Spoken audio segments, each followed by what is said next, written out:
तो नमस्कार दोस्तों, मैं नीरज स्वागत करता हूं आपका डीएनडी क्लासेस में। और यहां पर इस वीडियो के अंदर हम जो हमारा बैंक समाधान विवरण है उसका क्वेश्चन नंबर 4 करने वाले हैं एनसीईआरटी बुक का। तो मेरे दोस्तों, यहां पर हमने पहले के जो हमारे वीडियोस थे उसमें हमने क्या देखी थी, ट्रिक देखी थी कि हम एक ट्रिक से यहाँ पर सारे के सारे क्वेश्चन सॉल्व कर रहे हैं जो कि है बैंक समाधान विवरण के। तो अगर आप लोगों ने वो ट्रिक नहीं देखी है तो पहले जाकर वो ट्रिक देखो, क्योंकि अगर आप वो ट्रिक नहीं देखोगे तो इस वीडियो में आपको कुछ भी समझ में नहीं आने वाला, क्योंकि इस वीडियो में हम वो ट्रिक यूज करके क्वेश्चन सॉल्व करेंगे। तो पहले वो वीडियो जाके जरूर देखना अगर आप ये वीडियो पहली बार देख रहे हो तो। लिंक आपको डिस्क्रिप्शन में दे देंगे, इधर उधर ज्यादा घूमने की जरूरत पड़ेगी नहीं। तो ठीक है मेरे दोस्तों, फिर शुरू करते हैं कि क्वेश्चन नंबर 4 हमारा कैसे करेंगे। चलो देखो देखो क्या बोल रहा है यहाँ पर। ये क्वेश्चन बोल रहा है कि अतुल की रोकड़ बही में 31 दिसंबर 2016 को 40,000 रुपए का शेष दर्शाया गया है। ठीक है मेरे दोस्तों, तो यहाँ पर ये हमारा परफॉर्मा हमने बना रखा है पहले से ही। Bank reconciliation statement as on जो आपको डेट दे रखी है भैया 31 दिसंबर 2016, वो यहाँ पर लिख दो। आपको पहले ही पहले उसने क्या कर रखा है, कैश बुक का बैलेंस दे रखा है। तो हम क्या लिखेंगे, यहाँ पर हम लिख देंगे balance as per cash book.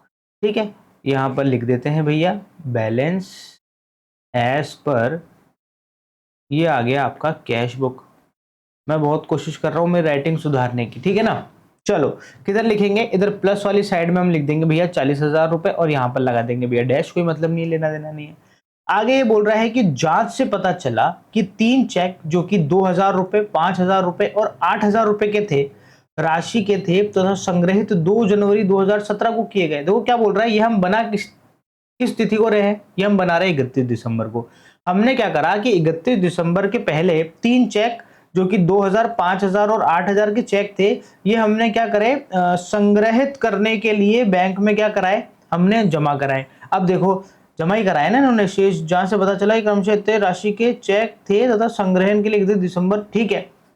हमने संग्रह करने के लिए जमा कराए पर अभी तक जमा ही नहीं हुए हैं। वो जमा कब हुए, 2 जनवरी को हुए, यानी जो हम 31 दिसंबर को बना रहे हैं इस तारीख तक तो वो जमा हुए नहीं। तो देखो जमा किसने कराए, बिजनेसमैन ने कराए, व्यवसायी ने जमा कराए। और व्यवसायी कौन सी पुस्तक में इसकी एंट्री करता है, कैश बुक में एंट्री करता है। तो देखो आपको पता ही है कि सीधा हाथ हमारा कैश बुक है और लेफ्ट हैंड साइड हमारा क्या है, पासबुक है। तो यहाँ पर कौन सी बुक में एंट्री हो गई भैया, कैश बुक में एंट्री हो गई। और कैश बुक के अकॉर्डिंग हमारा जो शेष है, वो जो हमारा बैलेंस है बैंक का बैलेंस, वो क्या हो जाएगा, बढ़ जाएगा, क्योंकि हम चेक क्या करा रहे हैं, जमा करा रहे हैं। अब देखो कैश बुक में तो हमारा बैलेंस क्या हो गया, बढ़ गया। अब क्योंकि 31 दिसंबर तक वो चेक बैंक ने जमा ही नहीं करे तो पासबुक में तो किसी तरह की कोई एंट्री हो ही नहीं, तो पासबुक तो भैया यहीं की फंस गई। अब दोनों का क्या हो गया भैया, डिसबैलेंस हो गया। अब हमें दोनों को बैलेंस करना है। अब हम बैलेंस कौन सी बुक में करेंगे, जो जो बुक हमने यहाँ पर लिखी है, कौन सी बुक लिखी है, कैश बुक लिखी है। तो हम बैलेंस करने के लिए क्या लेके आएंगे, इसको नीचे लेके आएंगे। अब क्योंकि हम कैश बुक को नीचे लेके आए, इसका मतलब हमें क्या करना है, माइनस करना है। तो यहाँ पर फर्स्ट नंबर डालो, यहाँ पर लिखो deposit cheque into bank, cheque into bank but not yet collected. और नीचे लेके आए थे, मतलब हमें माइनस में लिखना है, तो हम माइनस में ये तीनों जोड़ के लिख देंगे। जोड़ के कितना, 2,000 प्लस 5,000 प्लस 8,000, तो ये हो गया मेरे दोस्तों आपके 15,000। 15,000 हम लिख देंगे किसमें, माइनस में, ठीक है। अब इसके बाद में आगे बढ़ते हैं। देखो आगे बोल रहा है कि 7,000 व 8,000 रुपए के 2 चेक जो कि 28 दिसंबर को निर्गमित किए गए थे, का भुगतान 3 जनवरी 2017 तक नहीं हुआ था। गला थोड़ा खराब है, तबीयत थोड़ी ऐसी है, थोड़ा मैनेज करना आवाज के अंदर, ठीक है।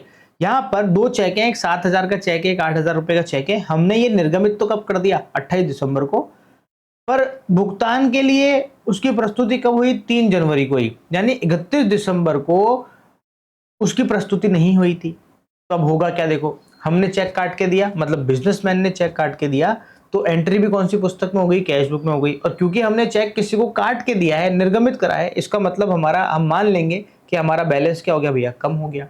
एंट्री कैश बुक में हुई, इसलिए कैश बुक को हम नीचे ले गए, पर वो अभी तक 31 दिसंबर तक प्रस्तुत नहीं हुआ, तो भैया ये डिसबैलेंस रहेगा, ये ऊपर का ऊपर ही रह गया। अब हमारे को क्या करना पड़ेगा भैया, अब हमारे को एडजस्टमेंट करना पड़ेगा। और एडजस्टमेंट कौन सी बुक में करेंगे, कैश बुक में करेंगे। तो कैश बुक को कहाँ लेके आ जाएंगे, ऊपर लेके आ जाएंगे। तो यहाँ पर ये क्या हो जाएगा, ऐड में आ जाएगा।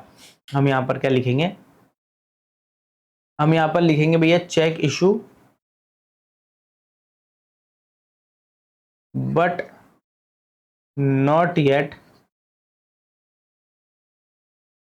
Presented for payment.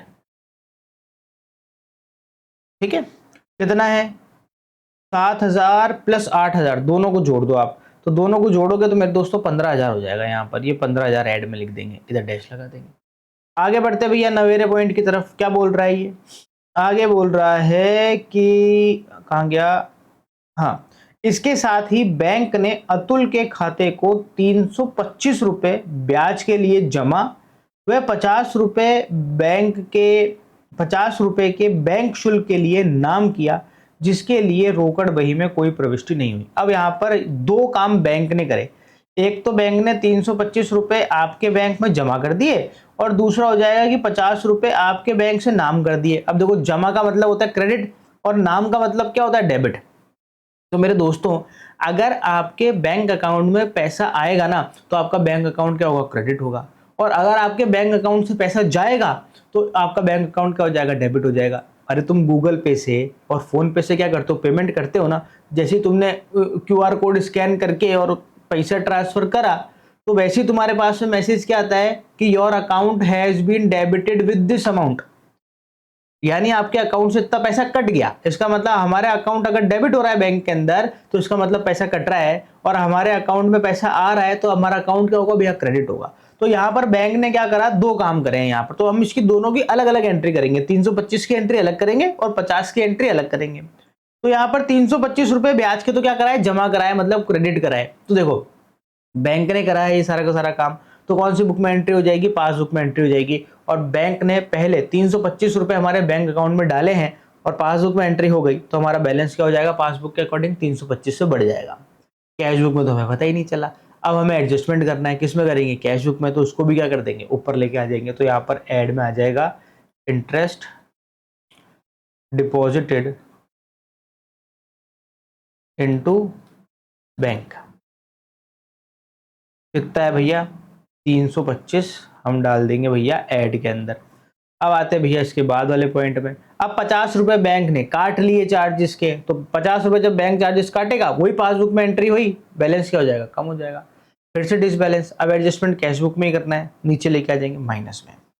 आ जाएगा भैया इंटरेस्ट, वो